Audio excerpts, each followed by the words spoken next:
ಗಣೇಶ್ ಪರಿಸರ ಪ್ರಕೃತಿಯಿಂದಲೇ ಹುಟ್ಟಿದಂಥ ದೇವರು. ಹೀಗಾಗಿ ಇವತ್ತು ನಾವೆಲ್ಲರೂ ಆಲೋಚನೆ ಮಾಡಬೇಕಾಗಿದೆ. ಗಣೇಶೋತ್ಸವವನ್ನು ಪರಿಸರ ಸ್ನೇಹಿ ಗಣೇಶೋತ್ಸವನ್ನಾಗಿ ಆಚರಿಸಬೇಕಾಗಿದೆ.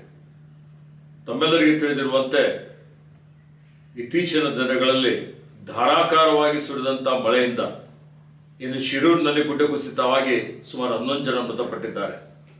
ವಯನಾಡಿನಲ್ಲಿ ಸುಮಾರು 100 ಜನ ಮೃತಪಟ್ಟಿದ್ದಾರೆ, ಕಾಣೆಯಾಗಿದ್ದಾರೆ. ಇವತ್ತು ಪ್ರಕೃತಿ ವಿಕೋಪದಿಂದ ಏನೇನು ಅನಾಹುತಗಳಾಗ್ತಾ ಇದ್ದಾವೆ ನಾವು ನೋಡ್ತಾ ಇದ್ದೇವೆ. ಆತ್ಮೀಯ ಬಂಧುಗಳೇ, ಇವತ್ತು ಬಹಳ ಕಡೆ ಏನು POP ಬಣ್ಣ ಲೇಪಿತ ಗಣೇಶ್ ಉಪಯೋಗ ಮಾಡ್ತಾ ಇದ್ದಾರೆ. ಅದರಿಂದ ಪರಿಸರಕ್ಕೆ ಅಂದರೆ ವಿಸರ್ಜನೆ ಮಾಡುವಂಥ ಸಂದರ್ಭದಲ್ಲಿ ಇದು ಮಣ್ಣಿನಲ್ಲಿ ಮಣ್ಣಾಗೋದಿಲ್ಲ, ನೀರಿನಲ್ಲಿ ಇದು ಕರಗೋದಿಲ್ಲ. ಹೀಗಾಗಿ ಈ ರಾಸಾಯನಿಕಗಳು ಇವತ್ತು ಅದರಿಂದ ಜಲಚರಗಳು ಸಾವಿಗೀಡಾಗ್ತವೆ. ಕುಡಿಯೋ ನೀರಿನಲ್ಲಿ ಇದು ಸೇರಿಬಿಟ್ರೆ ಕಲುಷಿತವಾದಂಥ ನೀರು ಕುಡಿದು ಜನರು ಅನಾರೋಗ್ಯಕ್ಕೆ ಒಳಗಾಗ್ತಾರೆ.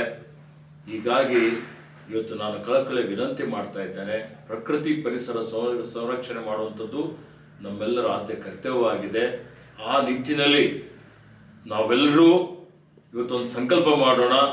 ಪರಿಸರ ಸ್ನೇಹಿ ಮಣ್ಣಿನ ಗಣಪತಿಗೆ ಪೂಜೆ ಮಾಡೋಣ, ಪರಿಸರ ರಕ್ಷಣೆ ಮಾಡೋಣ. ಹಾಗೆ ಇವತ್ತು ಹಬ್ಬದ ಸಂದರ್ಭದಲ್ಲಿ ನಾವೇನು ಪಟಾಕಿಯನ್ನು ಉಪಯೋಗ ಮಾಡ್ತೀವಿ, ಪರಿಸರ ಸ್ನೇಹಿ ಪಟಾಕಿ ಉಪಯೋಗ ಮಾಡೋಣ. ಧ್ವನಿವರ್ಧಕಗಳು ಸಹಿತ ಶಬ್ದ ಮಾಲಿನ್ಯ ಆಗದ ರೀತಿಯಲ್ಲಿ ಅದನ್ನು ಉಪಯೋಗ ಮಾಡೋಣ ಅನ್ನುವಂಥ ಸಂಕಲ್ಪ ಮಾಡೋಣ ಅನ್ನುವಂಥ ಒಂದು ವಿನಂತಿಯನ್ನು ನನ್ನ ಪರವಾಗಿ ತಮ್ಮೆಲ್ಲರಿಗೆ ಮಾಡುತ್ತಾ